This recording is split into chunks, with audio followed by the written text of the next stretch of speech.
పాలకోడేటి శేషం. నమస్కారం అండి. నమస్కారం అమ్మా. ఉన్నావనా? ఉన్నాను. చెప్పమ్మా. అందరికీ నమస్కారం. నా పేరు పాలకోడేటి శేషాద్రి. మా అమ్మగారి పేరు పాలకోడేటి సౌమ్య. మా నాన్నగారి పేరు పాలకోడేటి శ్రీనివాసరావు. మా గురువుగారి పేరు ఘట్టి కృష్ణమూర్తి గారు. నేను ఇప్పుడు పోతన భాగవతం నుండి 1-22 పద్యాన్ని చదువుతాను.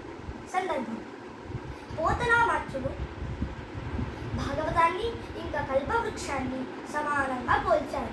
ఎందుకంటే కల్పవృక్షం మన అన్ని కోరికలను తీర్చి ఆనందాన్ని కలిగిస్తుంది. అలాగే భాగవతం కూడా మన అన్ని కోరికలను తీర్చి ఆనందం ఇస్తుంది.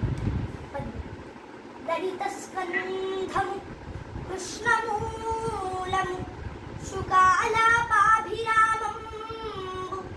మంజులతా శోభితముల్ సువర్ణ సుమన సుజ్ఞేయమున్ సుందరోజ్వల వృత్తం మహాఫలం విమల వ్యాసాల వాలంబునై వెలయున్ భాగవతాఖ్య కల్పతరు ఉర్విన్ సద్విజ శ్రేయమై.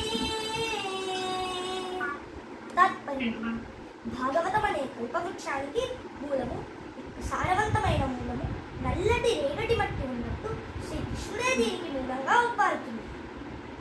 దీని స్కంధాలు వృక్షపు కొమ్మల్లా లలితంగా ఉంటాయి. చిలకలు మనోహర నాదాలతో ఈ చెట్టు పైన నివసిస్తాయి. అందుకే శుకమహర్షి యొక్క హృదయంగమంగమైన ఆలాపాలతో అలరారుతుంది.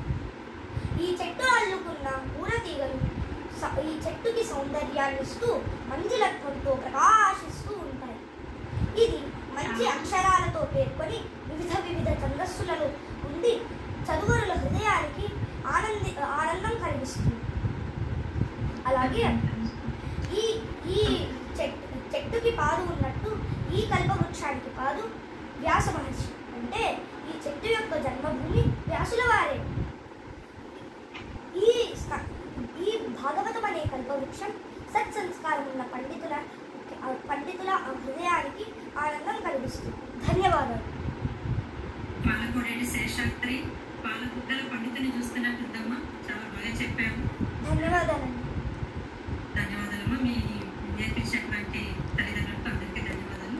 ఇంతకుముందు తల్లి కూడా చాలా చిన్న